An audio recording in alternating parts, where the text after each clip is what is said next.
It was Christmas Eve, 1945. The Sodder house in Fayetteville, West Virginia was full of life. George and Jenny Sodder had 10 children. The oldest son, Joe, was away with the army. But the other 9 were home. That night, 9-year-old Marion had given some of her new toys to her younger sibling. They were so excited they begged to stay up late. Jenny said yes. She went to bed around 10 with 2-year-old Sylvia. George and 2 of the older boys, John and George Jr., were already asleep.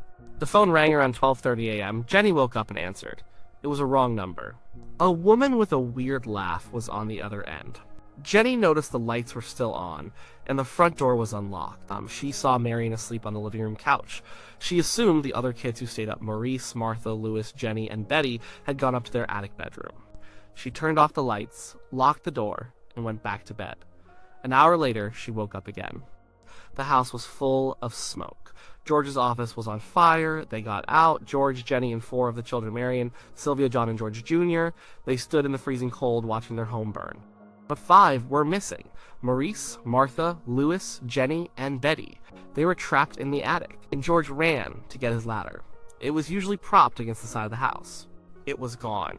He tried to drive one of his coal trucks to the side of the house to climb on it, but neither of his trucks would start. They were always reliable. Not that night. The phone line was dead. A neighbor had to run to a tavern to call the fire department. By the time they arrived, the house was ash. The fire chief told the Sodders the fire was so hot it would have cremated the children's bodies. There was nothing left to find. The official cause was faulty wiring, but George and Jenny Sodder never believed it. They knew something was wrong. The wiring had just been checked and declared safe. The ladder wasn't just misplaced, it was found later, thrown in an embankment 75 feet away. The phone line hadn't just gone dead. A telephone repairman confirmed it had been cut. And then there were the other things. A man had been seen watching the children get off the school bus for weeks. A few months before the fire, an insurance salesman had tried to sell George a policy. George refused. The salesman got angry and warned him his house would go up in smoke and your children are going to be destroyed for the dirty remarks he'd been making about Mussolini. George was an Italian immigrant, and he was very outspoken against Italy's fascist dictator. The Sodders believed their children were not in that fire. They believed they were taken, and they spent the rest of their lives trying to find them. So, what if they were right? What if those 5 children didn't die? What if they were pulled from that house, or maybe never even went to their beds in the attic? What if they escaped, and for some reason, they had to disappear? Let's imagine that scenario. It's not about faulty wiring, it's about a plan. Someone wanted to hurt George Sodder. Maybe it was the mafia, angry about his anti-Mussolini talk. Taking his children would be a punishment worse than death, and a punishment that never ends. So, on that cold Christmas Eve, while the family slept, the plan went into motion. Someone quietly entered the house. Maybe they lured the kids out with a promise or a threat. Maurice was 14, Martha was 12. They were old enough to understand danger. They would have tried to protect the younger ones, Louis, who was 9, Jenny, 8, and Betty, just 5. Imagine the terror. Being woken up not by smoke, but by a strange man's hand over your mouth. Being told to be silent or your parents will be hurt. They are bundled out of the house into the cold dark. They see a car waiting. They are pushed inside. As they drive away, they look back and see their house start to glow. They see the flames. They think their parents, their brothers and sisters are inside. They think they are the only survivors, or maybe they are told their parents gave them away. A lie to sever the bond. Their names are stripped from them. Maurice is now Mark. Martha is now Susan. Louis becomes Paul. Jenny is now Kate. Little Betty is now Amy. They are told the Sodder family is gone. They are warned never to speak their real names again. They are told they will be protected as long as they obey. They are separated. It would be too risky to keep 5 siblings together. Maurice and Martha, the oldest, might be kept together for a while to help control the younger ones. But eventually, they too are split up. Betty, being only 5, would be the easiest. Her memories of the Sodder house, of her mother's cooking, of her father's laugh, would fade quickly. Her new life would become her only life. She would grow up with a different family in a different state, with no idea that she was once Betty Sodder. Her new parents might not even know her true origin, only that they were given a child to raise under strict instructions. For the others, it would be harder. Jenny and Louis might have fuzzy, dreamlike memories of another life. A big family, a warm kitchen. But they are told those are just stories, just dreams. Over time, with no one to confirm their memories, they start to believe it. They adapt. They learn their new names, their new histories, but for Maurice and Martha, it would be a prison of the mind. They were old enough. They knew what they lost. Every day, Maurice would wake up not as Maurice Sodder, son of George and Jenny, but as Mark, an orphan from somewhere else. He would carry the weight of the secret. He would have to watch his younger siblings forget him, forget their past. His job would be to protect the new reality, to enforce the lie. It would be a heavy burden for a 14-year-old boy. He'd have to grow up fast, his childhood stolen in a single night. Martha at 12 would be his silent partner in this. She would remember her mother's face clearly. She would remember playing with her sister Marion. This memory would be both a comfort and a torture. She would live a quiet, cautious life, always looking over her shoulder, always afraid that a slip of the tongue could unravel everything and bring danger down on them all. Their captors, whoever they were, would move them around. New towns, new schools. Never letting them put down roots. Never letting them get too close to anyone. And friendships would be shallow. Relationships impossible. How can you build a life with someone when your entire foundation is a lie? You can't tell your husband or wife your real name. You can't share stories from your childhood. You have no old photos to show your own kids. You are a ghost living in someone else's life. Meanwhile, back in West Virginia, George and Jenny are relentless. They print posters. They offer rewards, they hire private investigators, they never rebuild the house, instead turning the site into a memorial garden for their lost children. In 1952, they put up a billboard on Route 16 with the children's pictures and a plea for information. That billboard would become a local landmark, a permanent scar on the landscape, a testament to a family's undying hope and unending grief. The children, now young adults, would have to see it. Maybe one of them, traveling for work, drives through West Virginia. They see the billboard, they see their own young faces staring back at them. What would that feel like? A rush of fear, of sadness, of guilt. They would know their parents were still looking. They would know their parents never gave up. But they can't go back. The threat, real or perceived, is too great. They have been warned for years that going back would not just endanger them, but their parents and their other siblings too.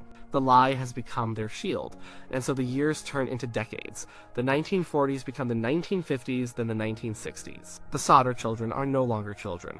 They are in their 20s and 30s. They have jobs, they might even have families of their own, built on that fragile foundation of secrecy. They live in different corners of the country. They probably have no contact with each other. It's safer that way. Betty, or Amy as she is now known, is married with kids. She has no idea. She is happy, well-adjusted. She thinks she was an orphan adopted by a loving family. Jenny, now Kate, might feel a constant, low-level sadness she can't explain. A feeling that something is missing. She might have trouble forming deep connections, always feeling like an outsider. And Louis, now Paul, might be restless. He moves from city to city, job to job. He feels haunted by something he can't quite name. He has nightmares about a fire. Martha, or Susan, lives a quiet, solitary life. She is a librarian or an accountant. She keeps to herself, she finds solace in order and routine, a way to control a life that has been out of her control for so long. She still remembers everything. And Maurice, or Mark, is the most tormented of all. He is the keeper of the original sin. He remembers the faces of his parents. He remembers the sounds of his home. He carries the guilt of their survival. Why? Us? Why did we get to live while they suffered? He might turn to drink, or become a workaholic. Anything to numb the constant ache of his stolen past. Then, in 1967, something changes. A letter arrives at the Sodder home. It's postmarked from Central City, Kentucky. There's no return address. Inside is a photograph. It's a picture of a man in his early 30s. He has dark curly hair and dark eyes. He looks startlingly like the Sodder boys. On the back of the photo, there is a cryptic handwritten note.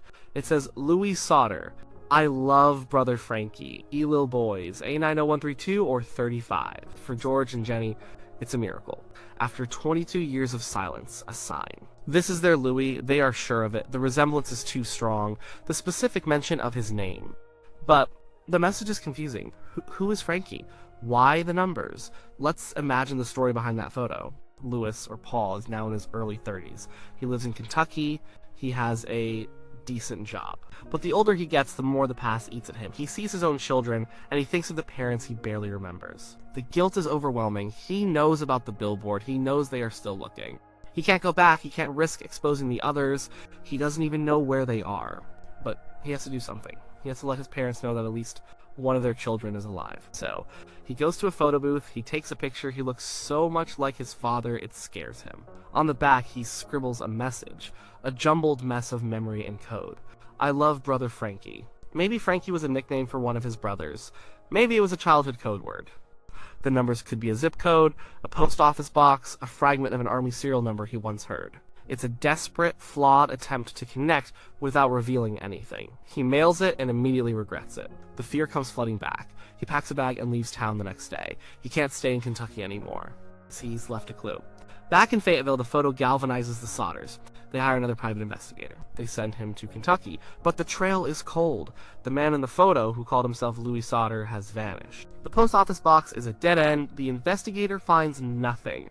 For the Sodder family, it's another moment of hope followed by crushing disappointment.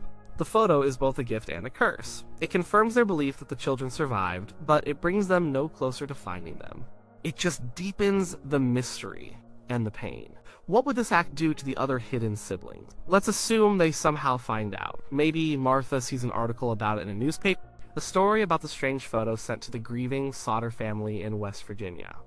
She would see the picture of the man they claim is her brother Louis, and she would be terrified. As Louis broke the first and only rule of silence, he put them all in danger, she would have to disappear again. Change her name, move to a new city. The quiet life she built would be shattered. Maurice would be furious. He had sacrificed everything to keep them safe, to uphold the lie. And Louis, in a moment of selfish sentimentality, had risked it all. The bond between the siblings, already stretched thin by time and distance, would be broken.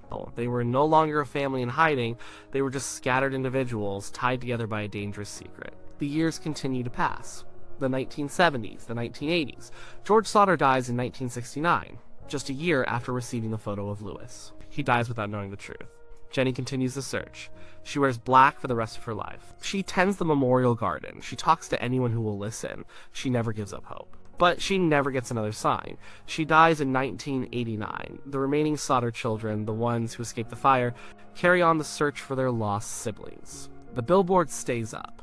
Now let's think about the grown-up children. They are now middle-aged, entering their senior years. They have lived more of their lives under their false identities than their real ones. The Sodder name is a distant echo. What if other photos surfaced? Not sent in the mail, but just. Online sleuths pore over old photos.